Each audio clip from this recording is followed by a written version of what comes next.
From UFOs to psychic powers and government conspiracies, history is riddled with unexplained events. You can turn back now or learn the stuff they don't want you to know. A production of iHeartRadio.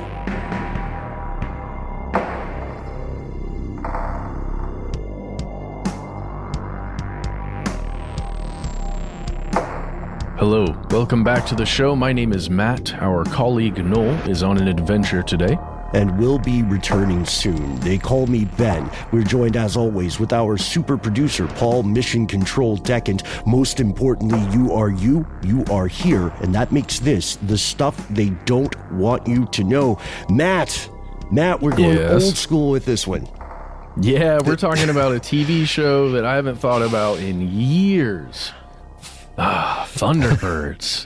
Wait, I thought we were talking about the iconic Ford car, the Thunderbird. Oh, shoot. You know what? It's not that. It's the Thunderbird fighter jet. That's what we're talking about today. Okay. All right. Well, now that we've figured out what today's show is about, let's continue. Like, jokes aside, this is a weird one for us because every so often we run across something that strikes all of us with this sudden revelation. Like, why have we not ever done an episode on this? Why haven't we talked about it?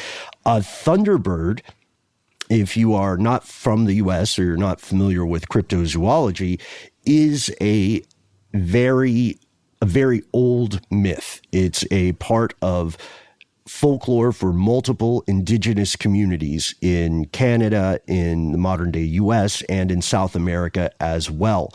This is an ancient story. Like, it's up there with the stdwytk. Remember when we kind of, I would say, solved the mystery of the legend of the red-haired giants? Yeah. We didn't get quite to the bottom of it, but we figured out some stuff. Go listen to that right now if you have a chance. Yeah. Spoiler alert. Giant depends on the perspective of the perceiver, right? So your mileage may vary. I'm just saying that Shaquille O'Neal's idea of what a giant is probably very different from like a shorter person's idea of a giant. So this also reminds me, Matt, of the stories of sea monsters when we found out that yes, colossal marine creatures probably did attack wooden vessels at some point, but the thing that they don't tell you when they're sharing those stories is that those wooden vessels were much smaller than you might think looking at woodcuts or lithographs. But here are the facts. We got to talk about the legend of this thing. And as we go into this, I wanted to ask you, Matt, what is like the biggest bird you have seen in person? Well, I've been to many a zoo since I have a child. There are some very interesting storks that exist I believe it's at the Atlanta Zoo. They have these very strange, I think they're called shoehorn, maybe storks. Maybe that's wrong. Somebody will have to look into it. They have very strange looking large beaks. Like, the beaks shouldn't be attached to a creature of that size because they're not massive birds. But they are very, very large. I've also seen some emus, which are flightless birds. So that doesn't really count for today. Maybe let's go with the biggest bird I've ever seen was in my backyard, and it was some kind of stork, like water creature that had a very large wingspan. Okay, a stork or a crane or a heron or something like that. Yeah, those things are those birds are amazing. I believe I'm having a hard time. I was thinking about this. I'm having a hard time nailing down the biggest bird I ever saw. And I guess like you did, I would categorize flightless birds slightly differently. A shoebill or an ostrich, I think they're in a kind of a class of their own. There are a couple of vultures that are native to our home state of Georgia, the turkey vulture, the black vulture. And I've seen a turkey vulture before. I've seen a group of them. And got to be honest, if you're not expecting it, it is an uncool thing to see. They look like ne'er-do-wells. They're just hanging out like if birds smoked cigarettes, turkey vultures look like they would hang out in an alley and like pass around a cigarette. Just over a dead carcass. Mm-hmm. Yep. Yep. And oh man, there are a lot of things about those birds in particular that humans would probably think is gross, like the way they purposely vomit on their feet, the fact that they can eat almost everything. Turkey vultures usually weigh about 5 pounds, which sounds really small until you consider that their wingspan is something like 6 feet, which is nuts. And you can imagine, if you're not an ornithologist or you're not an amateur bird watcher, if you have an experience like Matt or I have had and you unexpectedly see a large bird, your first thought probably isn't, what's the taxonomy there? Your first thought is something like, holy smokes, that thing is huge. I don't want to hang out with it. You're absolutely right. And it's, for my eye, it's very difficult to tell the features of, say, a bird's head when if it is just taking flight near you, or even like at a significant distance, just seeing the wings. That's really what my eye focuses on. And then, attempting to figure out what kind of bird it was. Was that an owl? Maybe? Was that a hawk? I like that. For me, my mind doesn't work that way because, as you said, I'm not an ornithologist. I don't have that special knowledge. And for anyone just experiencing that in a moment, especially, or just wings, large wings going overhead, it may be very difficult to look up and say, oh, that was a, condor. Right. And condors as well. Even before we figured out that they were reproducing asexually, condors were already amazing creatures and kind of scary. If you like our colleague have a fear of birds, then of course you don't want to kick it with them, and that's understandable. Birds are an important part of the ecology of the world, but they're not for everybody. A lot of birds aren't particularly cuddly nor pro-human, and you can't blame them. So I have seen some owls recently that were very cuddly. Just in looking up videos for this. Yeah, there are some adorable owls. Oh, yeah. Yeah. One of my regrets, the last time I was in Japan, I got very close to visiting an owl cafe. They have this whole genre of cafes that like serve snacks and tea and coffee, but their main draw is that you can hang out with a specific type of animal. I think there are cat cafes in the US now, but there's an owl cafe. And I didn't make it, but it's on the list. Next time we go to Japan, why don't we do a Stuff They Don't Want You to Know Japan tour? Do you think we can get that in the budget? Yeah, obviously. I don't know. We'll see. But for now, let's dive in. So we know that a lot of folklore, especially the ancient legends, are attempts by communities of the time to interpret the world around them. That's why so much folklore attempts to explain the behavior of animals. Right? Because we have to remember this is before the era of television. In many cases, this is before the era of the written word. So folks were living much more closely to the natural world. And it's no surprise then that they would have these explanations about things that at times seemed inexplicable. If you look at the stories of indigenous American communities, especially in the Pacific Coast area and the Great Lakes, you'll see that many have these surprisingly similar legends about enormous predatory birds, like birds that will eat you, even if you're the size of Shaquille O'Neal. Yeah, yes. Well, and they have, many of them have special powers, like paranormal like powers. In several of the legends, I saw the description that their wings are so large and powerful when they flap. Thunder or lightning was associated. I think thunder, right? Like, yeah, hence Thunderbirds, right? But then also, you know, that if you see one in the sky, perhaps the lightning that you're seeing is actually emanating from the thing's eyes and not from the sky itself, but this bird is creating it. Right.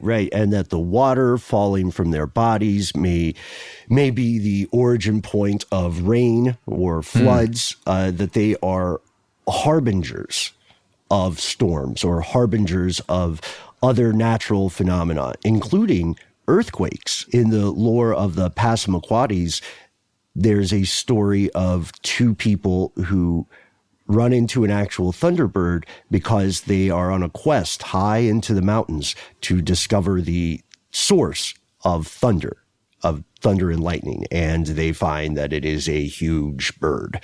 And it's not a particularly cool bird. These things were treated like Godzilla in the folklore. You know, Godzilla has now, in the recent films, Godzilla has assumed kind of a nature spirit status. Like, Godzilla is a protector. It's not necessarily a villain. It's just so big and so powerful that humans are insignificant to its existence. And that's kind of like what a Thunderbird was, or how it was treated. There are stories about it getting into fights, full on, like blockbuster movie level conflicts with other large animals or nature spirits. There's one where a Thunderbird fights a huge killer whale, and the battle just wrecks the entire area. Trees are flattened, the ground is shaking. In retrospect, if you look back on that legend, it sounds like it might be a way to explain an earthquake, right? Yeah. There's a Thunderbird engaged in mortal combat somewhere off the coast. Yes, yeah. And I don't know why, when you say it like that, man, it sounds like, I think I've said this before, but you would be such a great news anchor. And I feel like if you were on, like, you know, welcome back to WMATT, the news at 6, a giant bird has been wreaking havoc off the Pacific coast. Yeah. At 6 p.m., naval forces were alerted. Yeah. Thunderbird battle. Epic. All right. So I'm going to laugh at myself. Okay. Also, you know, in the defense of these mythological creatures, they weren't all bad, right?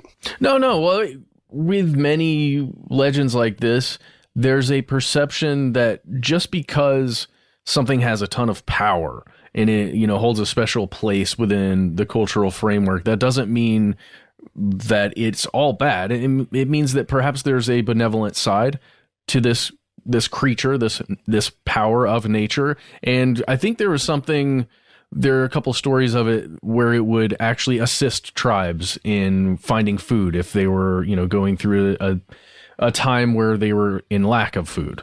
Or it would, like, you know, fly in a specific area or in a direction where they could acquire something like that. Yeah, it could lead you places if you treated it with respect. And that was always one of the key components of the story. They were also at times moral compasses, forces of judgment.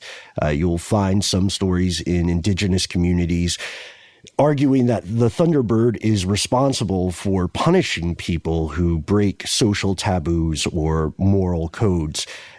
And in the Ojibwe specifically, the bird is thought to have been created by a cultural hero named Nanabosho, who created the bird as a way of moving the cycles of the natural world, you know, from winter to spring to summer and so on. But there's an interesting wrinkle here, because we opened at the top saying that this was a regional cryptid. That's true, sort of. Kind of the way that people would say Bigfoot is a mostly Pacific Northwest thing, but the Yeti exists in the Himalayas, right? Or the skunk ape or swamp ape exists in other parts of the world. And we find something similar to that here. It should already be pretty fascinating that so many indigenous communities on these first two continents have a similar story about a giant bird that you just don't want to mess with. It can cause earthquakes. It can cause storms. They're oddly specific in the mythology and folklore, but it's not unique. In fact, we found that multiple communities, many of whom never had contact with each other, also have myths about something very like a Thunderbird. Oh, yeah. If you look to South Africa, you can see tales of something called Thekwane. I think that's how you would say it. Thekwane. It's also known as Ipindulu, or guess what? Very similarly, lightning bird. There it snap. is. Yeah. Mm-hmm. And the folklore of the Zulu or the Pondo where this occurs, that folklore is independent from the folklore of Native American populations, at least as far as we know. And this is so weird because this is like the Thunderbird's evil brother. You know, like in Lion King, Mufasa is the good lion, right? And then he's got his brother, Scar, who's a real pill. So this lightning bird is different from a Thunderbird because it has some of the same powers, but it's also vampiric.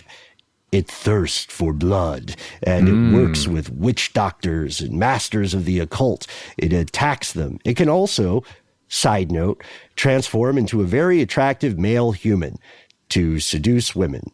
And the rubber hits the road in the world of folklore sometimes. There have been cases where murders are committed because somebody suspects that a person is, in fact, a lightning bird in human form. That's actually happened. It's not a joke. It's a tragic thing. Of course, those explanations don't hold up in court. And we still have, I think, some more stuff to dive into in the role of witchcraft accusations on the African continent specifically, you know, and the Mediterranean as well. But yeah, long story short, there are tons of stories about things that are very much like Thunderbirds across the world, even if they're not called specifically Thunderbirds. In Chilean and Argentinian mythology, in Maori mythology, you find similar things. And the Maori case is really interesting too because of the preponderance of large flightless birds in that part of the world. And I don't know about you, man, but I don't trust flightless birds. I don't know if it's a matter of trust for me. There's just something off about them. I mean, you know, I think it has something to do with just having large wings still. If you look at an emu or something like that, or an ostrich, and you see its giant wings that it can stretch out the way another bird can, but it just hangs out with them. Like, it's almost like it's got its hands in its pockets all the time. You know? There we go. I don't know. It just weirds me out. I've been watching or looking into this. I was watching videos of people who have rescued large flightless birds and seem to form affectionate bonds with them, but it's still crazy. Yeah, there's something uncanny about it. It feels very much like they are from a different world or a different time. And we didn't even mention their long necks, Ben. Really long necks. It's so weird because you can see people petting them, and they have like their necks will like crane around the shoulders, or they'll snuggle up inside of someone. I don't know, man. It's like a fun doodle with a head, like the pool toy, but it wants you to die. Anyhow, We've set the scene, just establishing that these legends exist, that multiple groups who were not in contact with each other have discovered or propagated stories that are often beat for beat very similar. So let's pause for a word from our sponsor, and then we'll see what we can suss out between the fact, the fiction, and the folklore.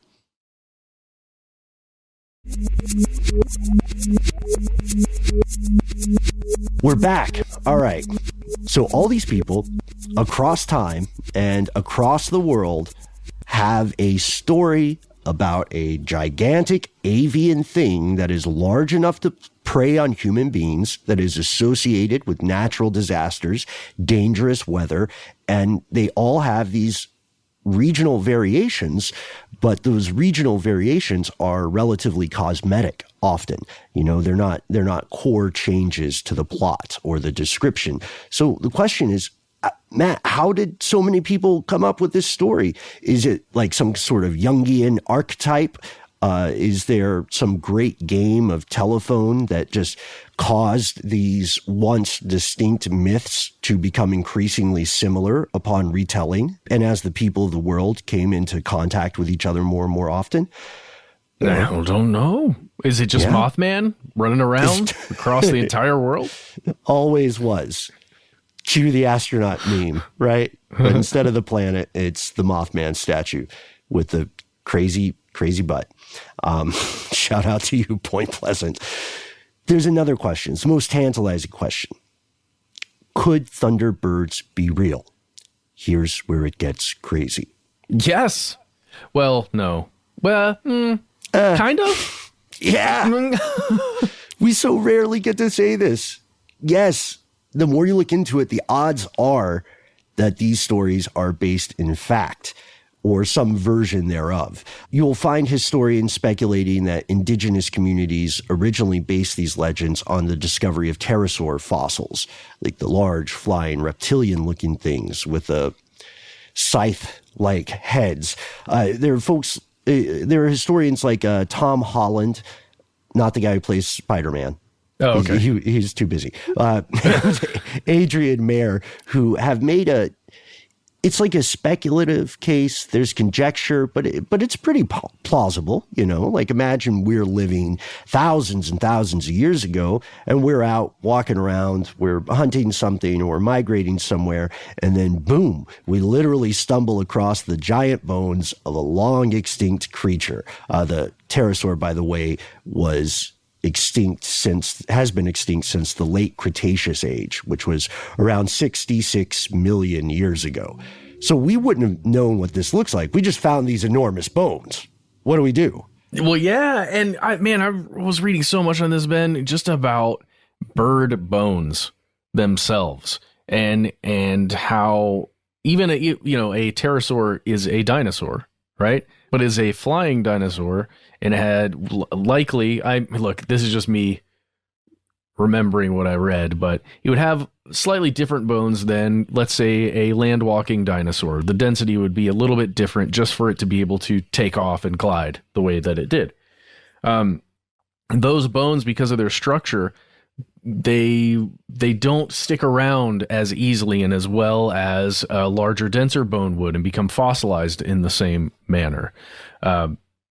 I just keep that in mind. So it is a rare thing to come across a pterosaur bone or set of bones, and then you'd have to be able to, put those bones together in a way, or you'd have to have enough of them to actually resemble a creature, right? Mm-hmm. To make a picture out of what it could be. But just think about that. Especially if it's thousands of years ago, you find a bunch of bones that are kind of scattered in one place, but there's one that looks a lot like a strange skull that you've never seen before. I feel like that's the only way to begin actually imagining what a creature could look like or be, is if you find a skull. Yeah, because otherwise you might just find a very long humerus or something like that. And you're like, well, this is a huge bone. It was, you probably would have enough knowledge of the natural world to not think it was just a creature with one bone. Yes. It was just a walking meat stick or something like that. But you would also, even if you had never seen a living example of this thing, you would have enough knowledge to think, if you found the right pieces, you would have enough knowledge to think this looks like a big bird skeleton. Kind of, and it leads to a lot of speculation, like the famous conjecture about the origin of the Cyclops myth, which is basically the idea is that ancient people stumbled across an elephant skull. If you've never seen an elephant skull before and you've never seen a living elephant, then the area where the trunk is based is a big hole, and it looks like that's where an eye would go. It's totally understandable, Oh, yeah, especially if it was a mastodon or something that's even larger in scale, right? And you have that same kind of structure. You could totally see that that thing's a cyclops for sure. Totally, 100%. I'm looking at elephant skull photographs now, and they're freaky. If you don't see the rest of the skeletal anatomy, if you just see the skull, then yeah, it looks uncomfortably close to human-like. You know what I mean? Especially the teeth. But yeah, but it's quite possible that that's what happened, that indigenous communities stumbled across an, as you said, very rare find of something like a pterosaur and thought, there are giant birds around. We need to watch out. And there's another complicating factor, which is this. You've just had this extraordinary experience, a once-in-a-lifetime thing. Now you are hypersensitive to everything that happened before that discovery, during that discovery, and after that discovery. It could be plausibly attributed to the creature itself. So maybe we're out there, fellow conspiracy realists, millennia ago, and we have just survived an astonishing and dangerous storm. You know what I mean? The sky was lighting up, the land was flooding, the earth was shaking, and then in the aftermath, we find this strange skeleton. Then it's totally reasonable for us as rational people to assume that the two events are related, right? Like this storm had something to do with this creature. So it's a big bird, but it also has weather powers. Yeah, well, it's possible. Yeah. Just smashing two instances together like that's very common in humanity, right? That's just what we do. Yeah. It's a hot thing. It's like what all the cool people are doing. This still doesn't explain everything, because the Thunderbird as depicted in mythology is often like clearly avian. It's got feathers, right? Mm-hmm. So how do we explain the specificity here? These stories, this is our big reveal, these stories could in fact be based on real life encounters with actual kaiju-like birds. That's nuts. There was a real thing. There were these real, enormous, and quite dangerous birds that today are known as teratorns or terror birds. Terror birds? Mm-hmm. No. Yeah. Ben, you found some very interesting research for this specific thing, teratorns. And I went down a deep rabbit hole of looking at these things. There were two, I think, species that were focused on in at least some of the writing that was there. And man, they're huge. They're these giant birds of prey. You know what that means? They eat animals. They eat other things. They fly around. Animals. Yeah. And they ranged from gigantic, essentially, this is how I would describe it, to, a large bird. But like, they got pretty dang big. My gosh. So there's one species called the Argentavis magnificens. Yeah. Super humble name. Yeah, sorry. Yeah. Magnificens. I don't know how to say scientific words, you guys. Magnificens. Yeah. Sure. It has something to do with silver because of the argent. Anyway. Yeah, this is on the extreme end of the spectrum, right? These teratorns, in the taxonomic sense, they would be described as a family. Like you said, they range in size and behavior. But our old boy magnificens is currently believed to have had a wingspan of anywhere from 16 to 26 feet, making it quite possibly the heaviest bird of all time. For comparison, the living bird with the largest wingspan right now is the wandering albatross. And that one can, I think its wingspan on average is a little under 10 feet, but it can be as wide as 12 feet. Still, it's dwarfed by this monstrous sky demon in ancient Argentina. Yeah, that's crazy to imagine that two of my heights equal just the albatross's wingspan in some cases, but then you would need me plus another 10 feet or me plus 20 feet. My gosh.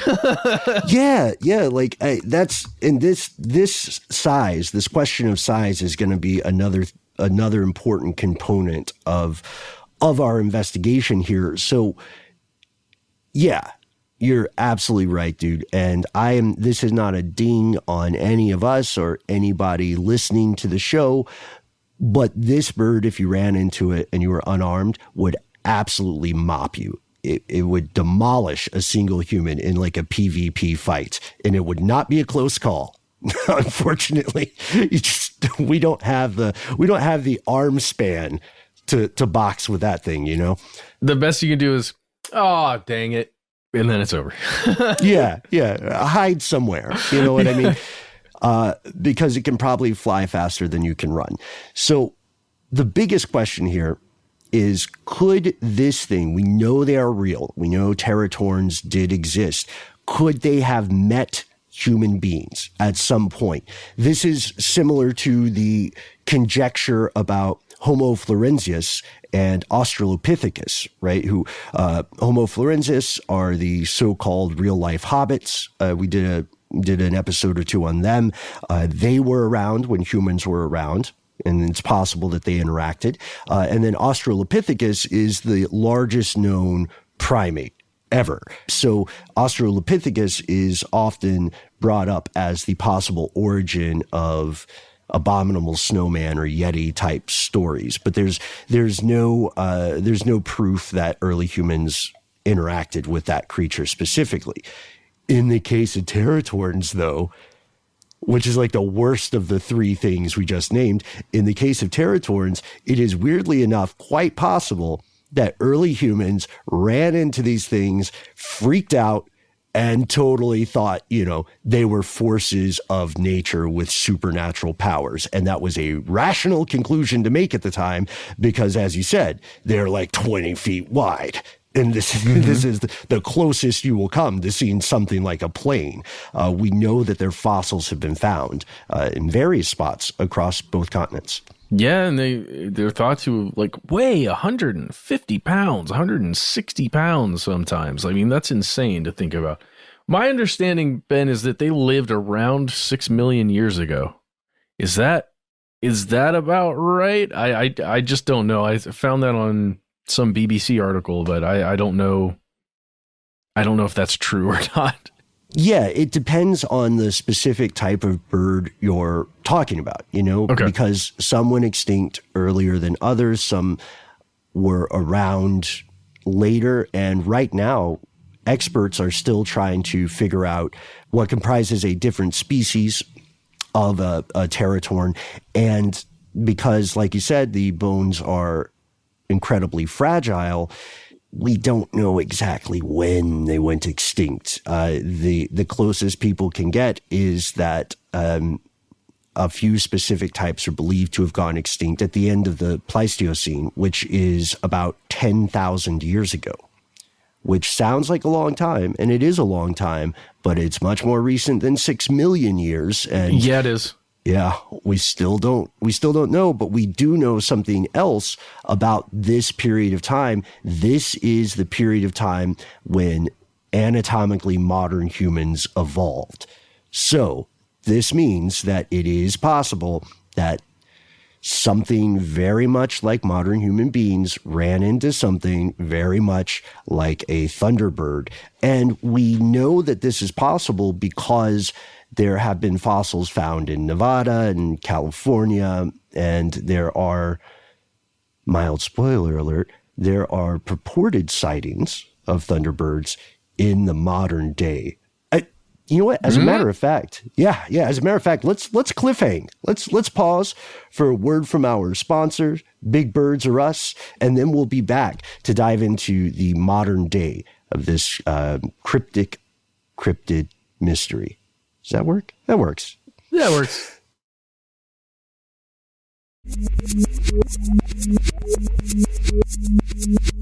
All right, we've returned. So today, the vast majority of experts in fields like biology, ornithology, paleontology, etc., all agree that these creatures are definitely extinct. They were around at some point, but right now, if you are walking in the wild of North America, you don't have to worry about a 20-foot bird attacking you. It's correct. I mean, thankfully, and that applies to these birds. It also applies to the dinosaurs we mentioned earlier, right? The pterosaurs. But there are a couple of weird things going on. We talked about the bird skeletons and their fragility, which is something that we really have to think about. There is some interesting stuff going on in the La Brea tar pits, though, where they've found some very, many instances of these, I don't know. I almost want to call them flying reptiles, but they are giant birds. But the other thing is that the United States is still riddled with stories of more modern day encounters. We're talking very modern day encounters with some kind of giant flying bird, like a Thunderbird. And if you go online, you can find instances of this. I would recommend, if you're really into it, check out YouTube. You can find, I don't know, the one that I was looking at was called Missing in Alaska. That's what it was called, Ben. It's called Missing in Alaska, Enormous Monster Raptor. So there you go. There's another one, I think, from a group called Shiver Paranormal Documentaries. There's a whole thing about Thunderbirds there, where in Pennsylvania, people saw something and then have eyewitness reports of a giant flying bird. Right. Yeah. And these are not the only cases. It's strange because these sightings have occurred sporadically and cyclically throughout the history of the U.S. For instance, you may have heard of the newspaper article from the Tombstone Epitaph in 1890, which describes how two local ranchers killed an enormous winged monster, they called it. And in that article, the animal is described as looking like a large alligator, and there are some crazy claims about how big it is, that its head alone is 8 feet long, that it has these thick, almost translucent wings with a wingspan of 160 feet. That's kind of nuts. Yeah. I thought 26 was real big. Yeah. So then would that, I mean, the implication there would be, for the true believers, would be that they had found a relic population of pterosaurs, right? But the problem is that newspapers at this time were notorious for embellishing or outright fabricating stories, like the idea of an ancient civilization hidden in the Grand Canyon. It was a way to push the papers. So we unfortunately have to discount a lot of the stories from that era, or just enjoy them as stories, as works of folklore and fiction. But what about the more recent stories? I love that you mentioned Pennsylvania and Alaska, because these accounts are much more recent than you might assume. There's one case, which is probably the most famous one right now, that occurred in 1977 in Lawndale, Illinois. We'll set the scene for you. There are these three kids. They're young, three boys, around 10 years old. They're out playing in the yard, and then all of a sudden, in the distance, I don't know what they sounded like. It may have been like, waka, waka, waka. Or quack. Quack. Yes. Oh, man. No, they were bird sounds, right? That's what we need. That's what we're getting at. They were probably bird sounds. Yeah. So what happens? What happens? So these three children, as you said, Ben, one of them is 10 years old. His name is Martin Lowe, and he got straight up attacked by two very large birds. One of them, at least according to the story, temporarily picked him up, carried him quite a distance, about 30 feet. And then his mom came out. Her name's Ruth. She ran to her son's rescue. She chased the birds away, and she got her son back. And they were like, oh, well, that was weird. And then they just quacked off into the distance. Yeah. The average weight of a 10-year-old there is not insubstantial. So it would have to be big if it could carry a juvenile human that far. And can you imagine the mother's perspective? Also, this is interesting because there are multiple witnesses, supposedly, right? There are the two kids who managed to run away. There's the mom. She and her son, and the witnesses also had pretty decent specific descriptions of the birds.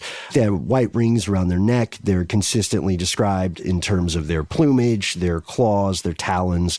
The boy's mom goes to the police and is like, watch out, we're in a killer bird situation. Mm-hmm. And their response was, ha ha ha ha ha, oh, silly. And then people kept this story in their mind, and it made the press, and folks went back and made good faith efforts to figure out what was going on. And a lot of the experts have agreed that the poor, unfortunate Mr. Marlon Lowe was attacked not by a Thunderbird, but by turkey vultures, or possibly an Andes condor, which is... That's exactly the image that I had in my head when you said the white ring around the neck. Mm-hmm.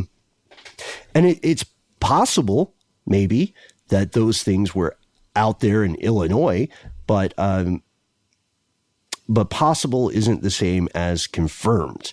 And this story is still heavily disputed. Most of the analysis that you'll find out there concludes that it was a known type of bird that was just misidentified. And maybe later, as the story grew wings, people started to embellish. You know what I mean? Like, you know how during an historical event a few decades later, more and more people were there.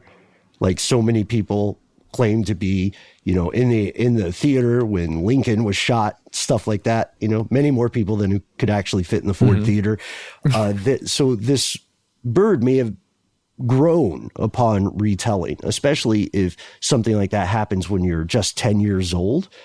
When you remember that and you're 50 or something, then the bird might be the size of a building by that point. Oh, for sure. I mean, there's no end to how large these birdglers could have gotten. You know, yes.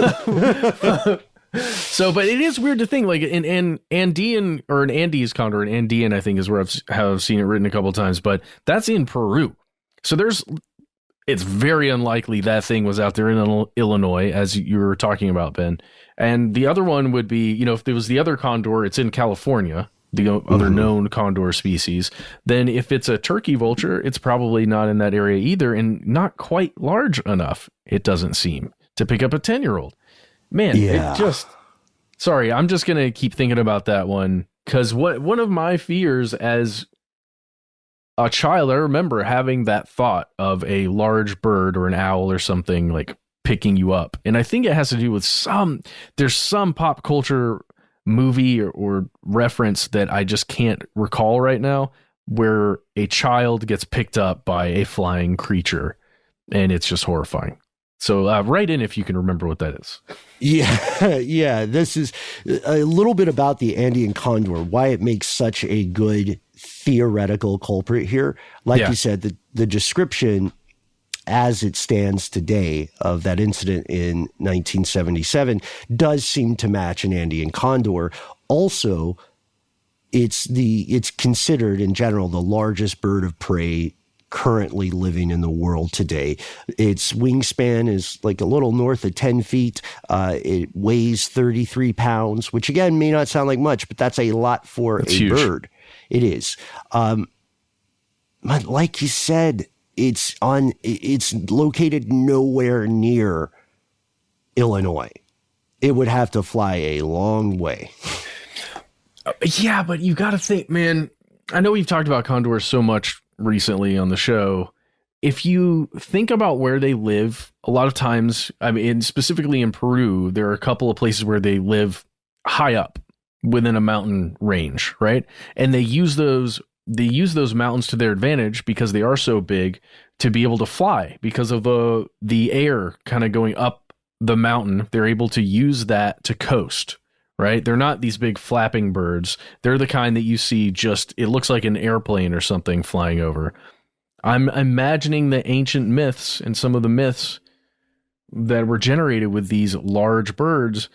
And I'm imagining in this mountain range out in Peru, a thunderstorm coming through or something, and just seeing condors making use of the air movement that's occurring because of the storm that's blowing through, and just associating that image with that giant bird and the power of the storm.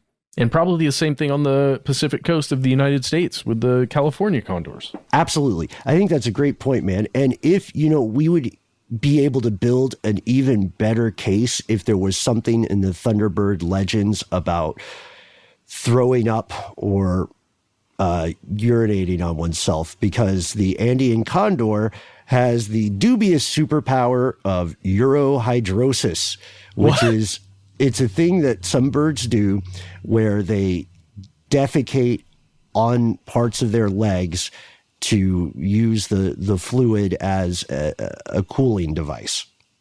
So they'll have, their legs will often be streaked with buildup of uric acid. I know it's gross, but I'm saying that if the Thunderbird legend was like, this thing is huge, it eats people, it causes storms and lightning, also it pees on itself, then we could be like, oh, it's probably something like a condor that got exaggerated. Turkey vultures also. That's so I know. So messed up, dude. It didn't make it in. Didn't make it into the final cut of the folklore. Which I wonder, you have to wonder, like, who determines what is canonical in this folklore? I want to see that as a sketch or something, Ben. I'm sorry. Just like someone really seriously describing the legend of the Thunderbird and at the very end. And it pees on it everywhere. And turkey vultures will vomit aggressively. It's like their Hadouken. They can projectile vomit like 10 feet or something. It's the lightning thing. Makes sense. Oh, there you go. Okay. Yeah. No, I think we'll defer to the judges, but I think that's an acceptable answer there, man. We do probably need to talk a little bit about more recent sightings as well. In Alaska in 2002, there were multiple witnesses who claimed they saw a huge reptilian-looking flying creature that was incredibly distinctive, and this story made it to the Anchorage Daily News. You can look up accounts of it. This story is also very interesting because in 2002, people had more access to information. There was more access to audio-visual equipment. We're still not at the era of smartphones the way they are today, but it is increasingly possible that now if something like this is seen or someone thinks they saw this kind of cryptid, they should be able to whip out their phone and get some kind of footage of it. That hasn't happened yet, by the way. I don't know about you, Matt, but all the footage I saw was pretty grainy stuff. Yeah, I saw some newer things, but it was often framed as, was that an eagle flying near the thunderstorm or a thunderbird? Was that a hawk or an owl or a thunderbird? Right. I didn't see anything like HD footage that made me intrigued. Right. And, if that footage did exist, this would be a very different episode, a very different conversation. Right now, this is still in the realm of folklore, speculation, cryptozoology, and legends. It seems, though, that there are some possible explanations to these stories. First, speculation based on fossils. Something like that probably occurred. And we also have to note that the big problem here, just like many stories of large cryptids, it's a problem of size. It is incredibly unlikely that a bird that large could exist in the U.S. today without being discovered, because it would have to have a wide territorial range. If the population was large enough to reproduce, then people would have seen it because its main mode of transport is flying through the air, which is a highly visible thing. They probably would have hit a plane at some point. You know what I mean? GPS, satellite surveillance. The U.S. is one of the most heavily surveilled countries in the world. So this is not like the speculation surrounding cryptids in rural parts of Western Africa, or something. People, there are 330 million people here, give or take, and a ton of them have cell phones. So it feels like somebody at some point would have seen something this big just flying in its doofy, dangerous way through the air. And peeing on itself as it goes. And peeing on itself as it goes. Circle of life. Well, secondly, we know that one of the possible explanations is early human encounters with brutal, gigantic avian predators. That also probably occurred. We will probably never know the full extent of those encounters, nor will we know the frequency, but it is plausible to assume that it happened at least a few times. And if that happened to you and you survived, then that is going to be the kind of thing you remember and you tell your kids about, and then your kids tell their kids about, and maybe the bird just gets a little bit larger each time with each generation. Man, there's another one. I'm trying to what we're trying to do here, folks, is mix in the tantalizing stuff and the mundane but important stuff. So one of the downers we have to point out that we were pretty open about at the beginning here is misidentification.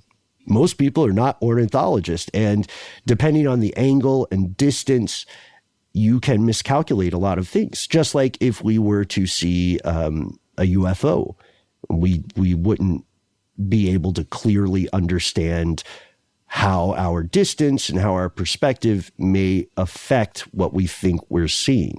Like the point you made, Matt, about in the moment focusing on the wingspan or trying to focus on the head. You know, it takes either an abnormal amount of calm or a high amount of experience and knowledge to look at something that surprises you. It's a huge bird, and to have the presence of mind to say, let's look at the plumage instead of just losing your mind and running away. Yeah. And so misidentification is a big part of this. We don't always get to say this on the show, but in this case, all three of those ideas, fossil-based speculation, early human encounters, and misidentification, all three of those seem plausible. People living thousands of years ago were not dummies. Their cultural frameworks, the folklore, they were and are rational, coherent ways to understand an at times confusing world. So when it comes to the myth of the Thunderbird, it is quite possible that at least some of those stories were based on real world events. Exaggerated? Sure. Embellished? Probably. But fictional? I'm not so sure now, man.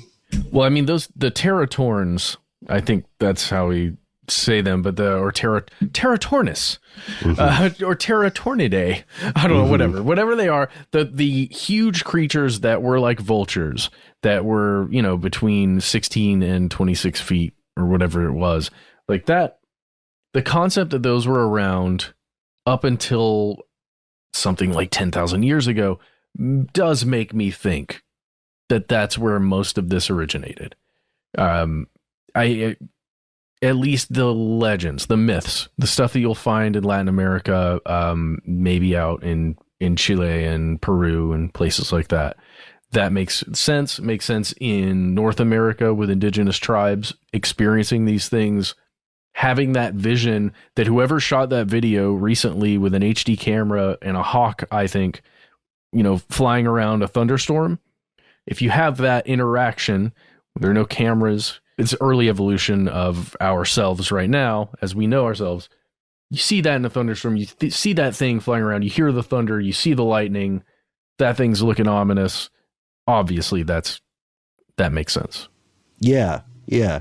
And we didn't mention other myths, like the Rock, ROC, not Rockefeller, but, the giant bird myth. These stories don't occur in a vacuum. They have to come from somewhere. And it doesn't always mean that there was a real biological creature threatening those populations, but it would be, I think, presumptuous to assume that someone just woke up one day and made something up for funsies. So with that, we have to ask for your help, folks. Have you had an encounter with a mysterious giant bird? which I never thought we'd say on this show. But have you had an encounter with a bird like this? Do you think it's possible for a creature this size to have existed in the modern day? And if so, do you think it's possible that those would be around now?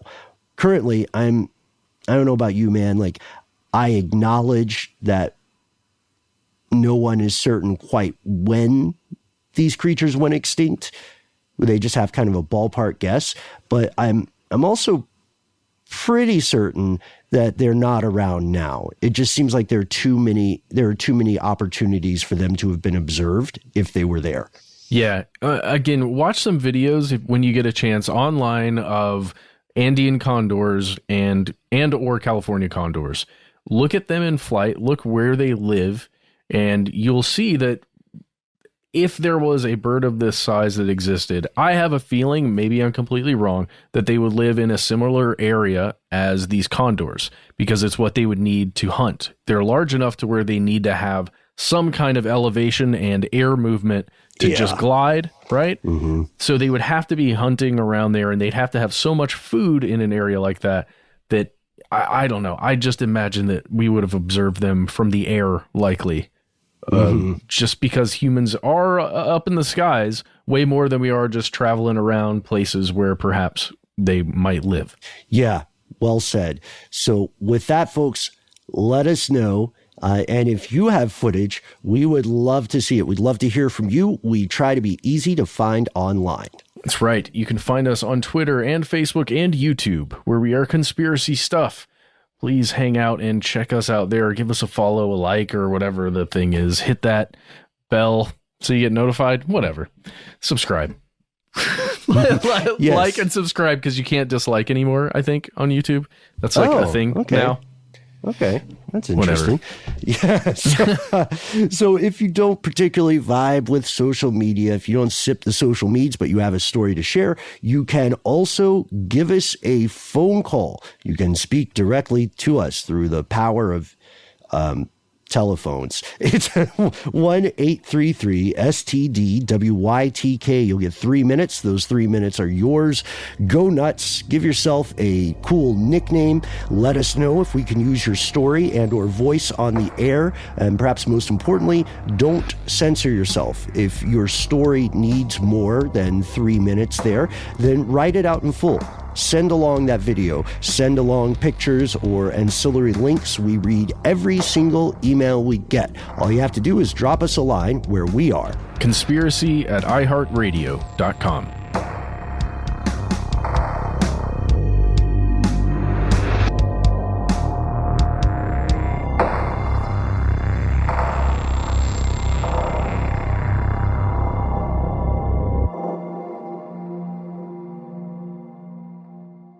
Stuff They Don't Want You to Know is a production of iHeartRadio. For more podcasts from iHeartRadio, visit the iHeartRadio app, Apple Podcasts, or wherever you listen to your favorite shows.